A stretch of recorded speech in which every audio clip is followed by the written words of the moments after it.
Monsieur Louis Atouboué, bonjour. Bonjour mon frère. Voilà, vous êtes le vice-président de l'association Innovation Internationale, chef d'agence du bureau ici au Togo. Vous avez appris certainement l'arrestation de l'un de vos collègues, monsieur Asiba Johnson, le premier responsable de l'association Rejad. Qu'est-ce qui s'est passé réellement? Dites-nous, vous avez eu des informations? Bon, il faut dire que, d'abord merci pour le temps que vous m'accordez sur votre chaîne.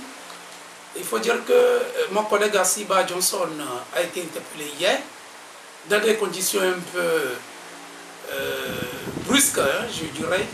Et aussi, ce que nous avons actuellement comme information, c'est juste par rapport au rapport qu'il avait publié.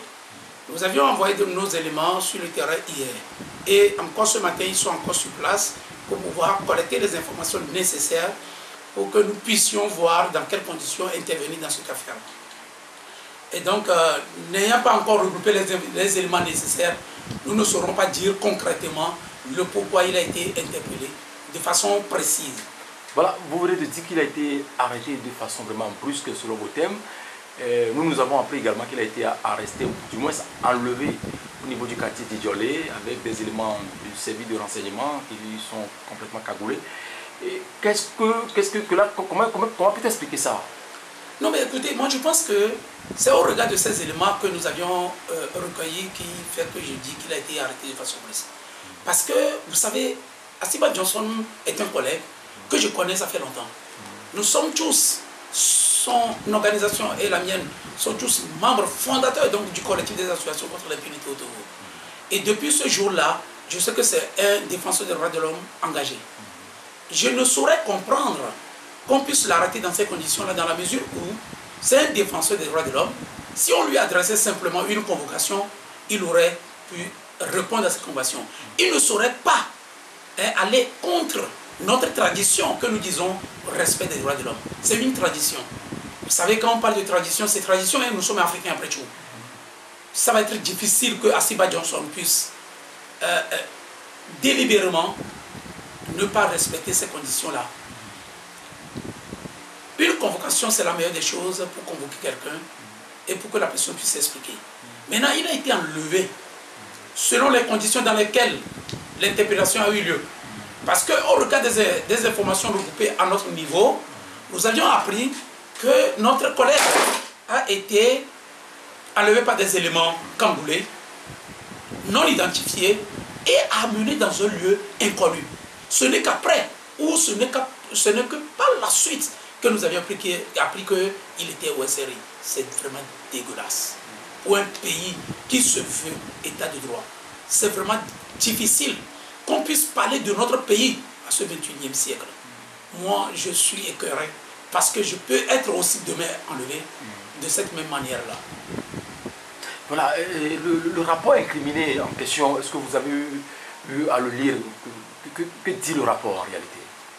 Non, écoutez, moi je pense que ce rapport, j'ai pas eu la chance de tout lire, hein, mais étant donné que nous sommes des collègues, on s'est partagé des informations qui ont permis la rédaction de son rapport. Il est vrai que nous n'avons pas nous seuls certains éléments. Ils en ont leurs éléments, ils ont recueilli des éléments ailleurs, ils ont fait des enquêtes sur le terrain avant de publier le rapport. Si aujourd'hui l'État togolais veut incriminer ce rapport, je crois que ce n'est pas compliqué. Ce n'est pas compliqué. Il suffit que l'État produise un rapport, un contre-rapport. Qu'on produise un contre-rapport pour éprouver et donner des éléments nécessaires pour prouver que ce que lui dit dans son rapport est en contradiction avec la réalité. Je ne crois pas que c'est de cette manière-là qu'on doit l'interpeller, qu'on doit l'enlever, excusez-moi le terme.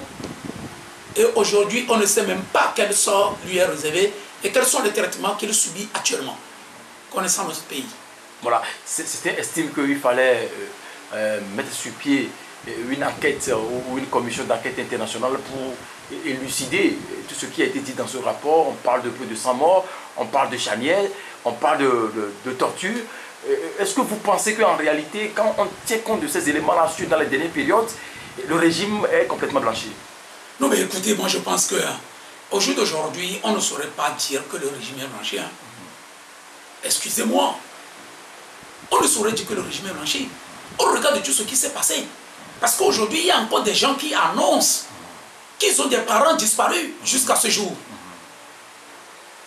Il y a des gens qui annoncent que des gens ont été interpellés mais qui ne les ont pas retrouvés dans des prisons sur le territoire national.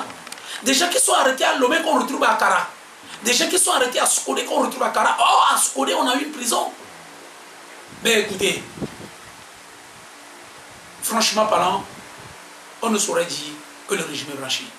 Parce que, au regard de tout ce qui s'est passé ces derniers temps, le régime doit plutôt nous prouver par A plus B qu'il n'est pas, qu'il est plutôt en contradiction avec le rapport de Rejad.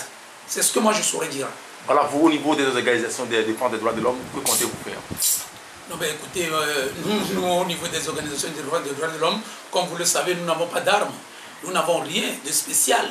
Tout ce que nous avons, c'est nos argumentations, c'est les lois, les textes, les accords, les protocoles ratifiés par le Togo que nous avons.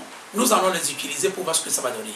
Au jour d'aujourd'hui, déjà, nous, au niveau de l'innovation internationale, nous avions contacté notre collectif d'avocats qui s'est organisé pour pouvoir accompagner donc notre collègue pour voir un peu dans quelles conditions ils pourront le faire tirer d'affaire. Parce que aujourd'hui c'est lui, demain ça peut être moi, ça peut être l'autre, ainsi de suite. Et finalement, il n'y aura plus de droits de l'homme au Togo. Parce que quand on fait quand on pose ces actes-là, c'est pour intimider les défenseurs des droits de l'homme. C'est la sécurité des défenseurs des droits de l'homme qui est en péril.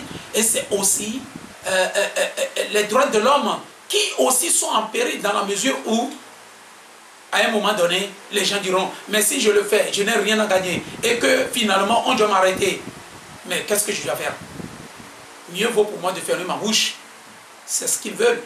Mais nous, défenseurs des droits de l'homme, nous sommes engagés. Nous allons le faire jusqu'au bout.